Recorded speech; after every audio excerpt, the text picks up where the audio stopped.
Hey guys, so it's been requested that I do some long form content, and I've got two Subarus in the shop, so I guess let's get into it. So we'll start off with this guy. It's my 2005 Subaru WRX that I'm currently building for stage rally. It's been taking over all the rallycross duties that this guy doesn't want to do since he's on daily duties, but we'll get into him later. Currently prepping it for Rallycross Nationals next week, so I'll give you kind of a rundown. Current status, the interior is semi-stripped. It's really dusty. Do not recommend driving it to the office, as it will get your work clothes incredibly dirty. So I've just been checking the fluids, checking for any leaks since I just installed this Mishimoto radiator and some Overtake silicone hoses. I don't know if I can recommend them for the 05, as I had to actually trim the top and the bottom. It was actually touching up against the fan when I first installed it, and the bottom just had a bad kink in it that I had to really stretch to get out. But I also did a full timing kit, not trying to have that timing belt snap while I'm out there rallying. So yeah.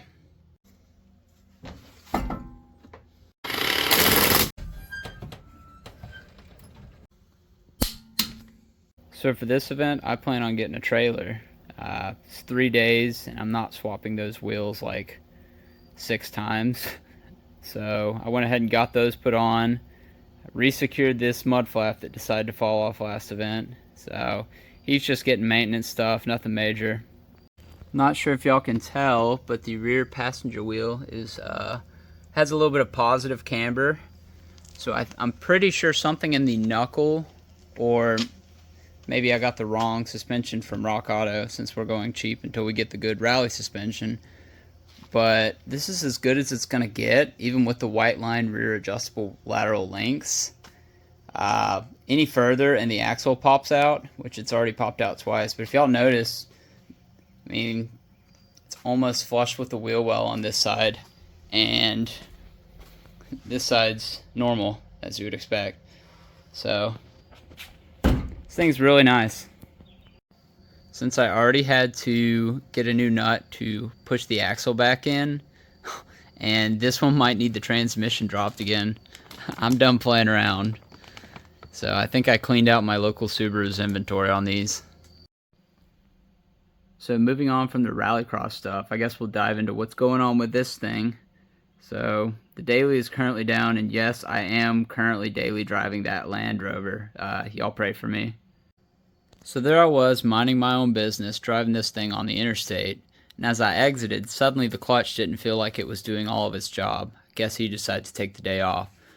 Now, when it's in gear and the clutch is pushed in, I still feel the clutch catching, so something has gone wrong. I have a new slave cylinder I'm going to try and install, as well as a steel braided line, because why not? We're doing race car stuff. I tried this camera. It's a borescope camera on Amazon. I can attach the link in the description if anyone's interested.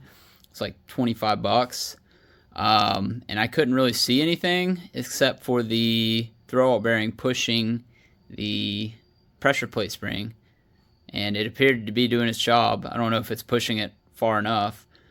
But for those that know the build, I did an ACT heavy duty clutch, lightweight flywheel. I even did the forged fork that people have said breaks before. So I did my due diligence, OEM throwout bearing, snout repair, all of that stuff. So if anyone has any idea what it could be, I'm all ears. If I figure it out, I'll probably post it. I'm not sure if it'll be a short or long video. I guess it depends on if I have to drop the transmission again. So that's the current status on these two cars. Not much going on with this one, just we haven't figured anything out yet.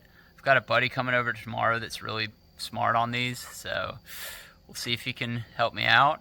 If y'all have any specific content y'all want, I will try and post more rally videos, getting more cameras, maybe get me actually working on this thing. So yeah, hope you enjoyed the video.